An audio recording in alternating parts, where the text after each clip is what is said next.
Asaph Asab, என்ற தெய்வமே. mon Dieu. யாரப்பா Asaph? Qui est ce Asab? அநேகருக்கு ஆசாப்பே தெரியாது. Beaucoup ne connaissent pas Asab. அப்படியே தெரிந்தவர்களுக்கு என்ன தெரியும் தெரியுமா? Même si les gens le savent, qu'est-ce qu'ils savent de lui? After all ஒரு பாட்டுக்காரர்.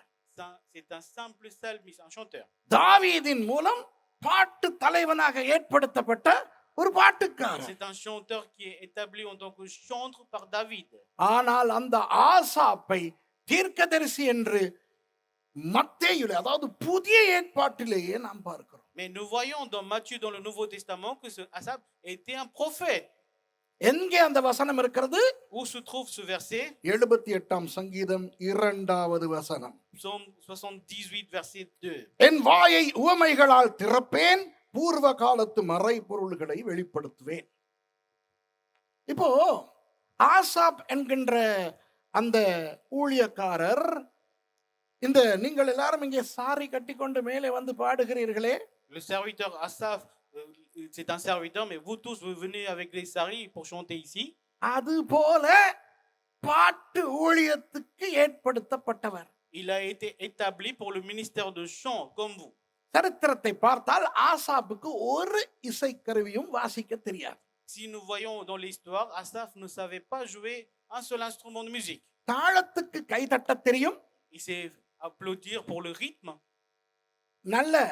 நன்றாக பாடத் தெரியும். et il sait chanter très bien. Our பாட்டுக்குழுவிலே சேர்க்கப்படுகிறார். Donc il a été recruté dans le groupe de chant. ஆனால் பின்னாலே கடைசியாய் நிறுத்தப்பட்டவர், Celui qui était derrière tout au fond, படிப்படியாக கர்த்தரால் உயர்த்தப்பட்டு, il a été élevé étape par le Seigneur. தாவீதின் மூலம் முன்னே கொண்டு வரப்பட்டு, Il a été amené devant par David. பாட்டுக்குழுவுக்கே தலைவரானார். Il est devenu chef de la chorale entière. அவர் ஒரு பாட்டு தலைவன் மாத்திரமல்ல, Non seulement il était un chef de la chorale, ஒரு தீர்க்கதரிசி என்று நாம் வாசிக்கிறோம். et nous lisons qu'il était un prophète.